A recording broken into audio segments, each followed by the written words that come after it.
Señor mío y Dios mío, creo firmemente que estás aquí, que me ves, que me oyes.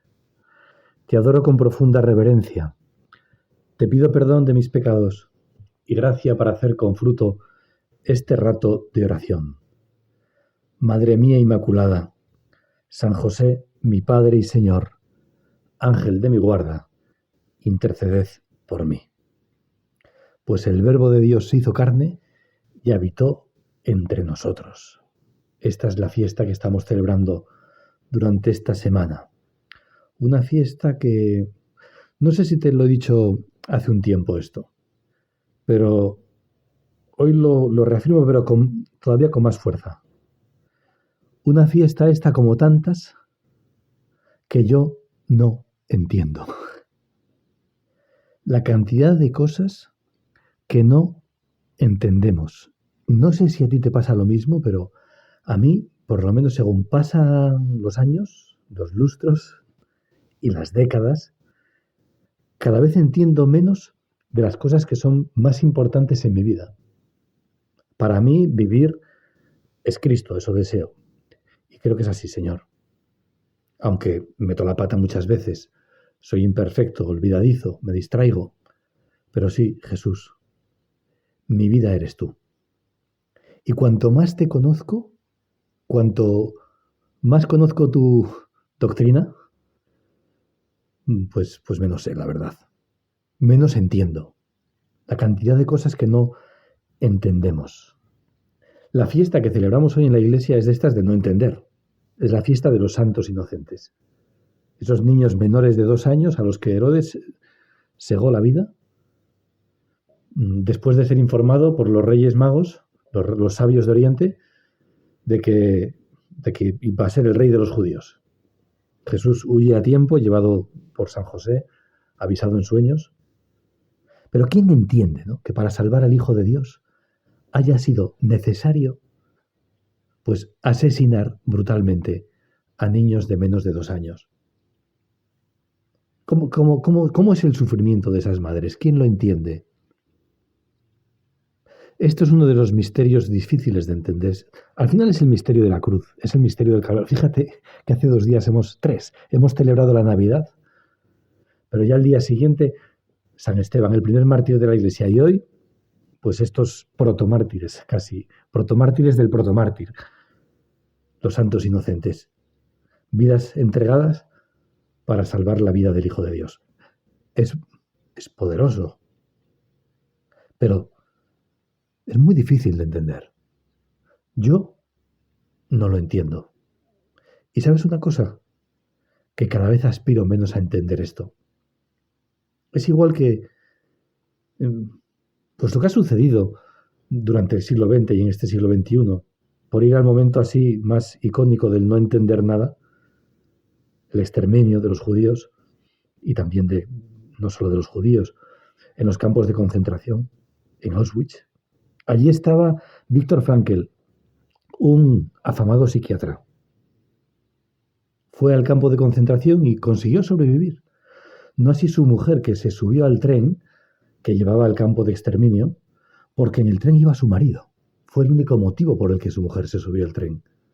Porque su marido iba. Y para ella su vivir era su marido. Y se subió al tren. Bien, ella murió en el campo de concentración. Viktor Frankl, sin embargo, es un superviviente.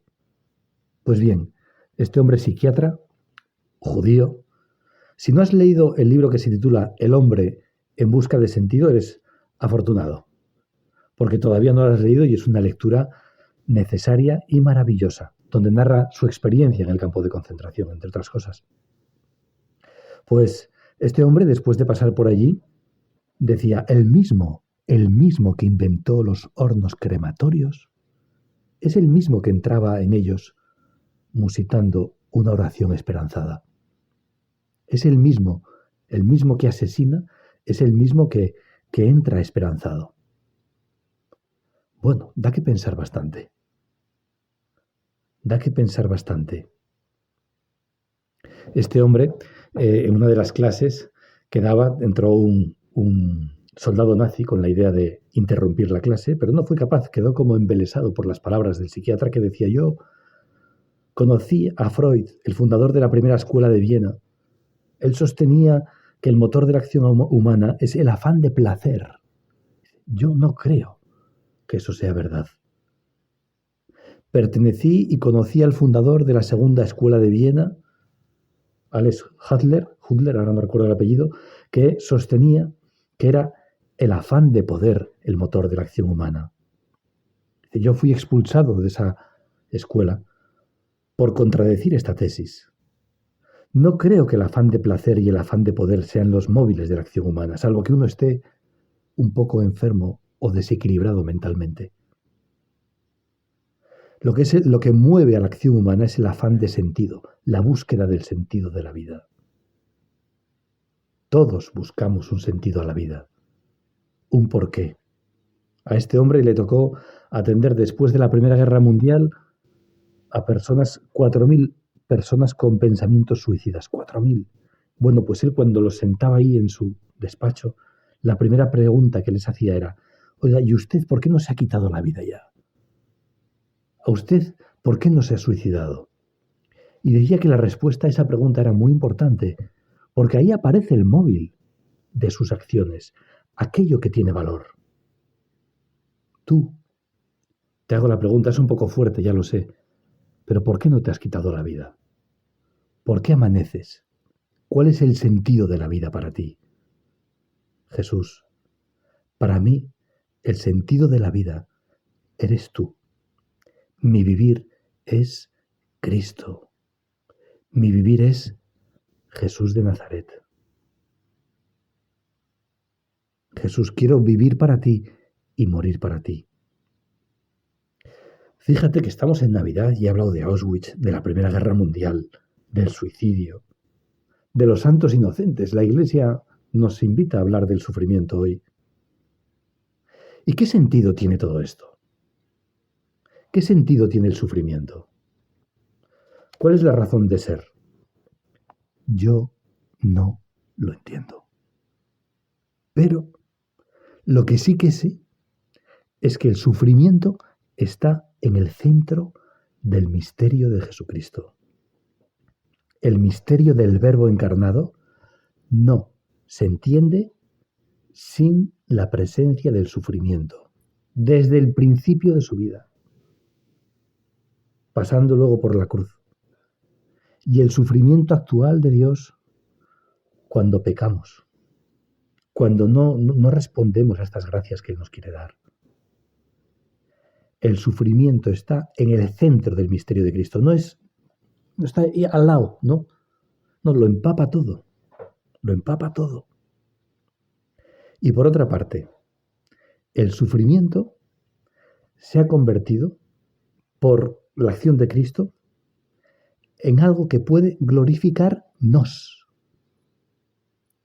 Jesucristo, para glorificarnos, para hacernos partícipes de la vida de la Santísima Trinidad, de la vida de la gracia, de la vida del amor, ha querido sufrir, de tal manera que ese mismo sufrimiento,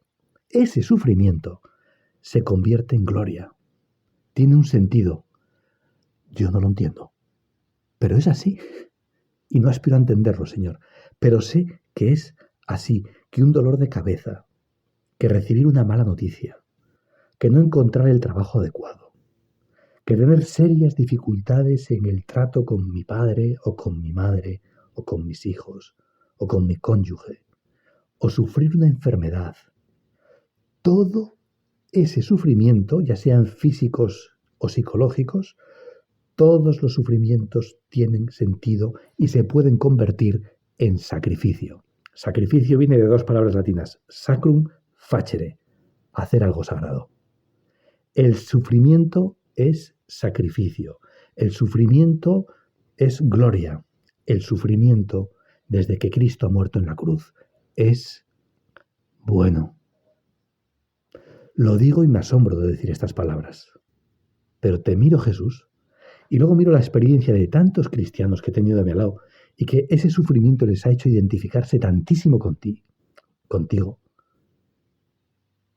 que no me queda más que rendirme y decir: Jesús, yo también quiero sufrir por ti, contigo y en ti. Te amo. Te doy gracias, Dios mío, por los buenos propósitos, afectos e inspiraciones que me has comunicado en esta meditación. Te pido ayuda para ponerlos por obra. Madre mía Inmaculada, San José, mi Padre y Señor, Ángel de mi guarda, interceded por mí.